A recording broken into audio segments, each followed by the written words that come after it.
Today I'm going to test your knowledge about Flaubert. Go make yourself comfortable, let's go.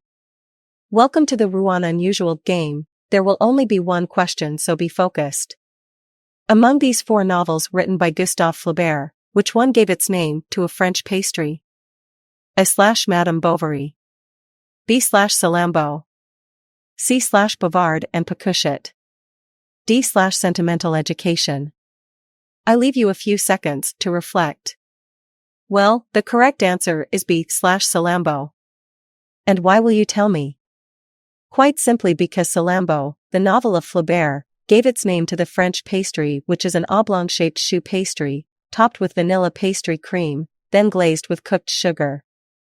To understand, you have to go back to 1827, Capucines Boulevard in Paris. At that time, the Boissier pastry shop had a tradition of baptizing a candy or a pastry with the name of a success of the year. In 1862, Flaubert publishes his novel Salammbo, which will be a real success. It is for this reason that in 1863, the Boissier house invented the Salammbô. As for the spelling of the name, it has been simplified over time.